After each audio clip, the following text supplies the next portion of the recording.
everybody, and welcome back. If you are watching this, you are definitely following our social media pages, the Placement Partner social media pages, which is really, really awesome. I am Shirley Anderson. If you don't know me, I am the Head of Sales and Marketing at Placement Partner. Also, as you might know, on Tuesdays, we love to introduce all of our followers and recruiters and our clients to specialists, you know, across different industries, but that we know can really support the efforts of recruiters in making the lives of our candidates and our clients so much better. And I've got a very, very special guest for you today, Shannon Van Rensburg. Oh, I've got to get this right. Shannon Janse Van Rensburg. She's actually a change and resilience specialist, and she is the founder of SQ Unlimited, and she's actually a close friend of mine. I call her Shan. So maybe if she gives you, maybe if she says that it's okay, you can call her Shan as well. Is that okay, Shan? Absolutely, Shan is good. Cool. So I recently went through such a divine process with Shan, and as I went through the process, I just thought, wow, I'm learning so much about myself. I'm learning so much about where I need to put myself in my future.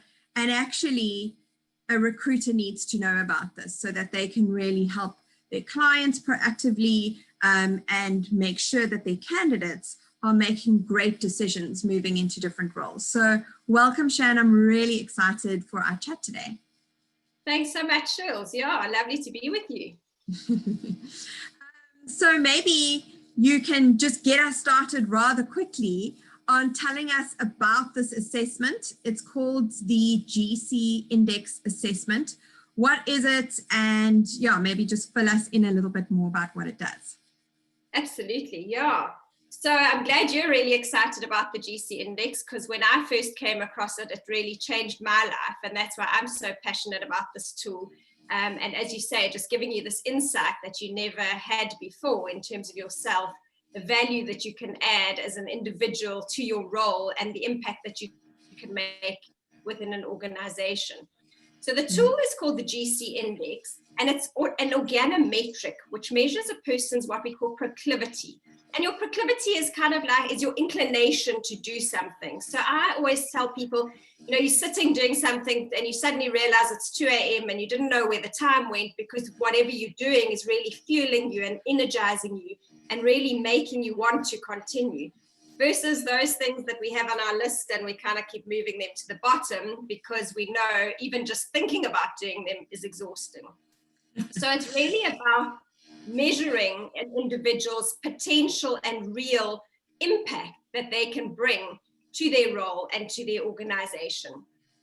So it measures 5 proclivities, and I'm going to quickly, if you don't mind, share a slide with you because it's a lot easier to see in terms of the proclivities. So the first one is the game changer. And the game changer is all about original ideas that have the potential to be transformational. So it's those things that are highly imaginative, ideas that other people wouldn't normally come up with, and really have that ability to really change the organization and change the way we do things. Then you've got your strategist, which is all about looking to the past to predict the future, patterns and trends, mapping the future. Then we have our implementer, who is all about really building the future. We call them the safe pair of hands. They are those people that you give something to do and you know that they're going to get it done. They're all about deadlines and getting things done. Our polisher is all about continuous improvement, always looking for a better way of doing things, the pursuit of excellence. And then in the middle, we've got our playmaker, and the playmaker orchestrates the future. The playmaker is all about bringing people together, the right people for the right reasons. It's all about team cohesion and a team goal. So they're not about I as an individual, they're about we and our common goal. So those really are the 5 proclivities. And what the GC Index does is it measures a score from 1 to 10 for each of those proclivities. So it'll tell you where you sit in terms of each of those proclivities and more how much energy you have for those particular roles and outcomes. So what it really does is it's a really simple business language that it creates this framework for making business decisions that we can look at. And it's hugely simple. I think when I gave you your feedback, you remarked on how simple and easy to use and understand it is. But within those 5 proclivities, there are 100,000 different combinations. So there's huge scientific backing and complexity within the tool. But these 5 proclivities is easy from a business language, business framework to be able to have potent conversations within the team.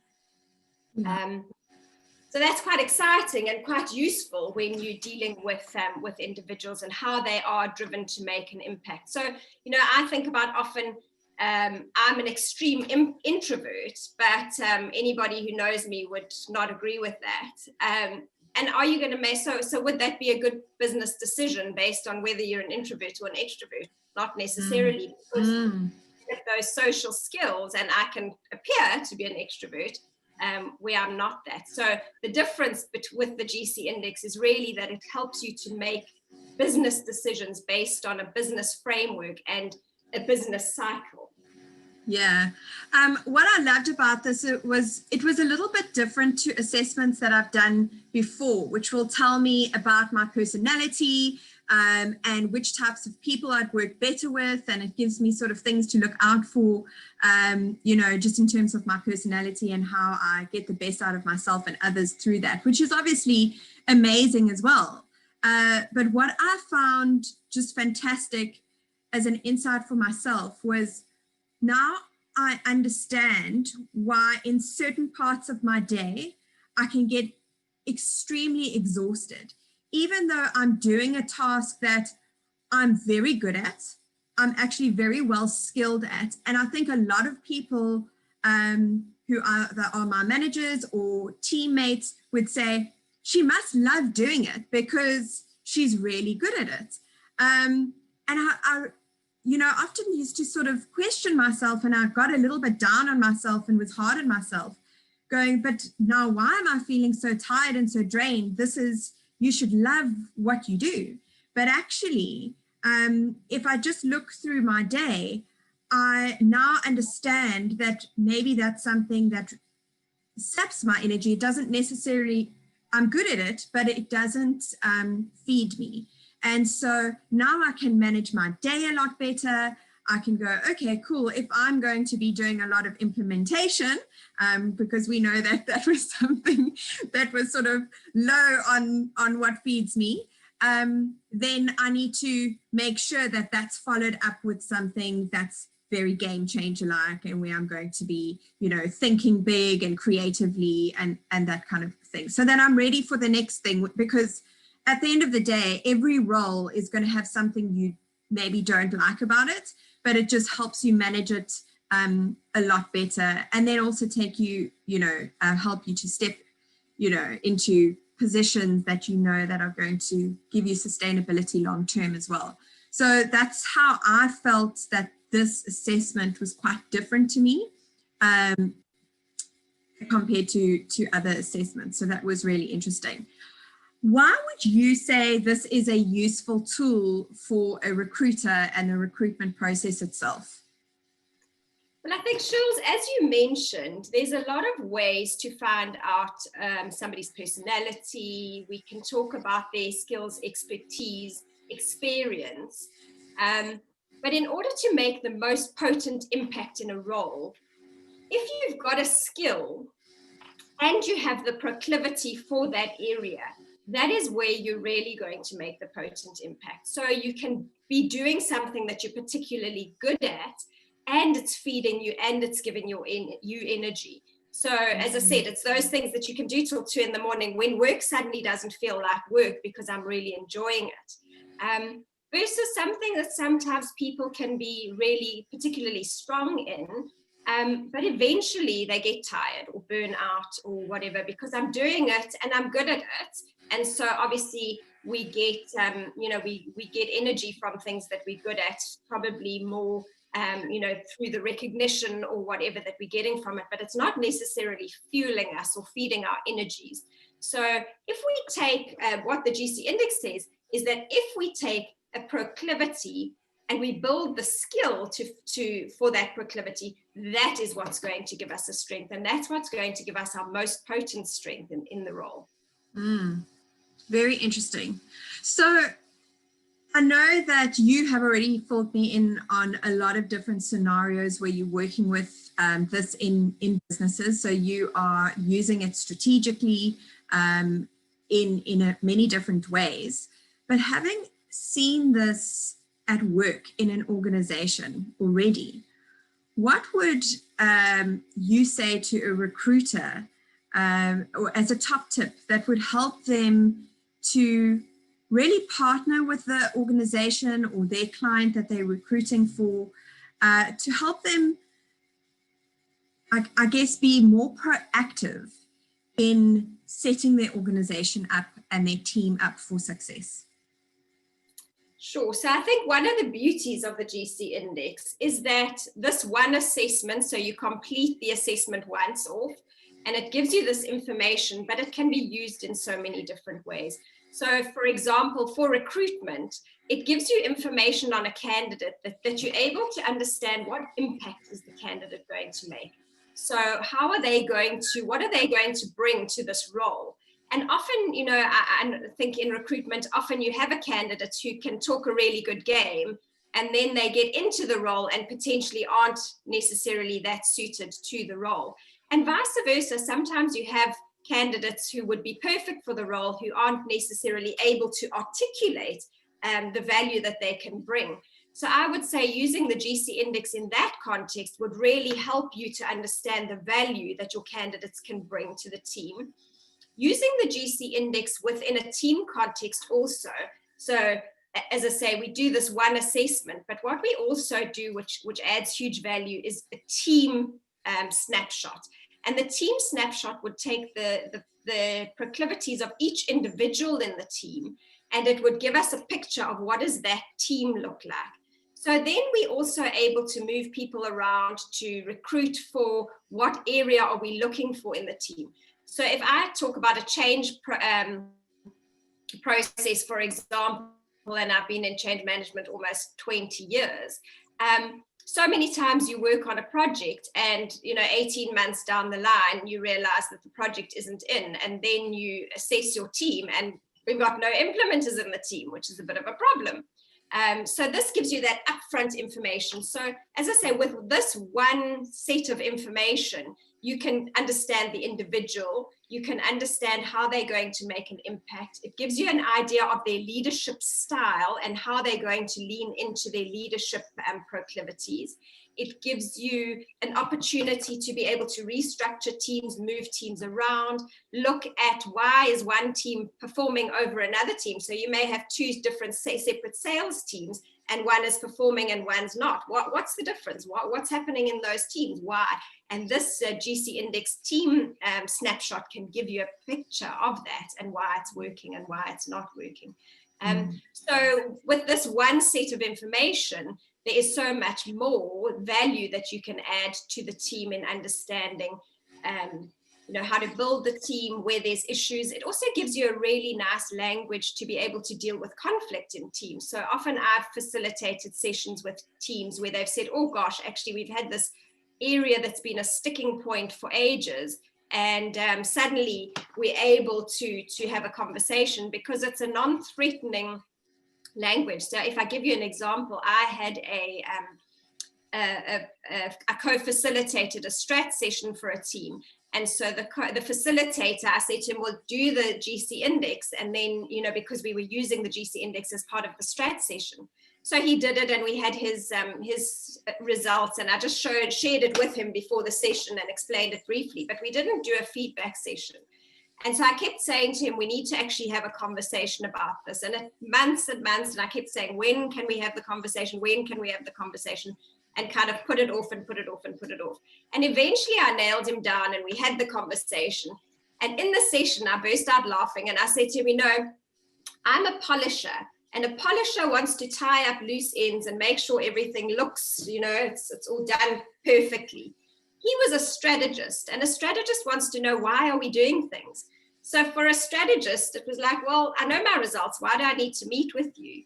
And suddenly there was this opportunity for us to laugh about it, as opposed to me going, jeepers, this guy's really rude. I've been trying to get him to meet with me and he's not coming back to me. And he's going, oh my word, this woman won't leave me alone. What is wrong with her? We could understand where the situation came out, and it was quite, it was an easy way to have that conversation. And I found that in teams where suddenly they're able to have those difficult conversations without that threat or that sort of discomfort.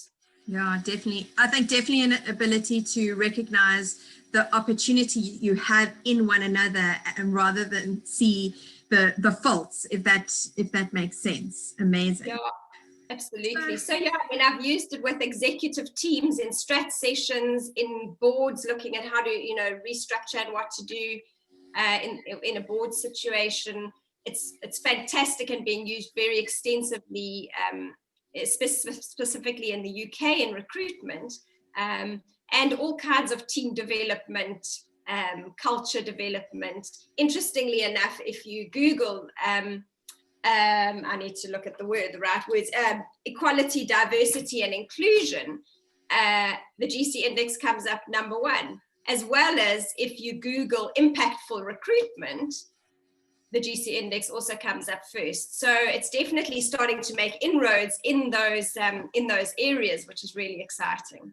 Yeah, and I can definitely see why, specifically post-COVID, there is so much change in organizations that is happening. And, that is quite frustrating for recruiters, I think, because they want to get the job done. They want to go and source the right candidates and get them through the process and get people in the right jobs at the right time. But there's a lot of change that's happening within an organization at the moment that's sort of slowing that process down. And where I see this as an opportunity for not only their clients to take this opportunity and make the changes that they need to make to really flourish going forward, but for the recruiter to get involved much earlier on in the process, really understand what change is happening within that organization, because if they are involved much earlier, they will be not just seen as the recruiter, but the partner for that business long term, because they really understand what the bigger picture is. So it's a real opportunity for a recruiter to get involved more proactively. And I think that language is changing in recruitment, or that partnership. I think people are still trying to get their head around, what does a partnership mean? Well, it means understanding deeply what the business needs in terms of their people, how the mix of their team works, and how that mix of people is going to, achieve the success that business is looking to achieve, those business goals. So I think it's extremely exciting. It's such a, as I said before, I love the simplicity of it. Anybody with someone like yourself at their side and this basic knowledge could really add a huge amount of impact to their client and their candidates as well. So thank you so much for taking the time. I really appreciate it. I also know that was very last minute, but I thought, let's do it. I don't think people should wait to hear this news. I also want to say that just to the viewers out there, that Shan has offered a complimentary consultation with anybody that is interested to see how this could really work for yourself or your business or for your clients. So please do take advantage of that. Shan, how would they get hold of you? So you're welcome to give me a call. My cell number is 082-922-0068, or alternatively pop me an email at shanjvr janse@icloud.com. Perfect. And I'll also just put that in the link below. So if anybody wants to just get that quite easily, then they can. But yeah, thanks again, Shannon. It was really amazing. Brilliant. Thank you so much. It's been great chatting to you. And I look forward to, talking any of you who are listening through the GC Index and how it can really add an amazing, impactful contribution to what you're currently doing. Cheers. Bye.